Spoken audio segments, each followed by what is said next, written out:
దశంభాగాలు ఇచ్చి ఇచ్చి ఇచ్చి దశంభాగాలు ఇవ్వడం వల్ల ఆశీర్వాదము అని నమ్ముతున్న వాళ్ళు ఎవరైనా ఉన్నారా? వాస్తవానికి గమనించండి, దశంభాగం వల్ల ఆశీర్వాదం అనేది పాత నిబంధన. ఇప్పుడున్నది ఏంటో తెలుసా? మన జీవితమే దేవుడిది, మన జీవితమే దేవుడిది. మరి దేవుడికి ఇవ్వాలి. అయితే అక్కడ నియమమేమీ లేదు. ఆ నియమం ఏంటి అని అంటే, నీ హృదయంలో ఎంతైతే అనుకుంటావో అంత నువ్వు ఇస్తే అది దేవుడిచ్చినటువంటి నియమం.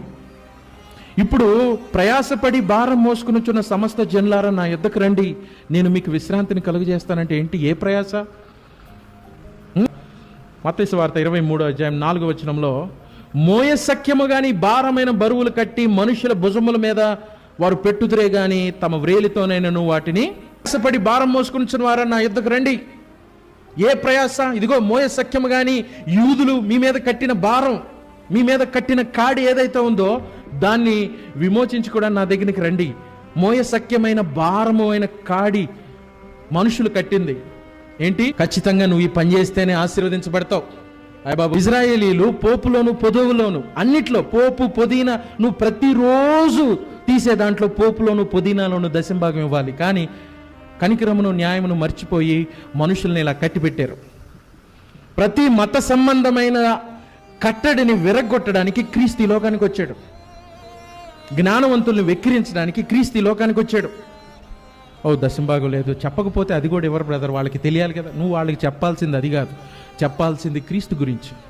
వాళ్ళు క్రీస్తుని ఎరిగిన వ్యక్తులైతే, క్రీస్తును తెలుసుకున్న వ్యక్తులైతే డబ్బును దాచిపెట్టుకోరు. వాళ్ళు దేవుడి కొరకు ఎప్పుడు ఇవ్వాలో ఎంత ఇవ్వాలో వాళ్ళ స్వతంత్రాన్ని బట్టి వాళ్ళే ఇస్తారు.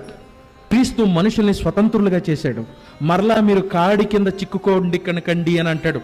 గలతీయులకు రాసిన పత్రిక 5:1 పొందడానికి ఆయన శిలువలో మరణించాడు.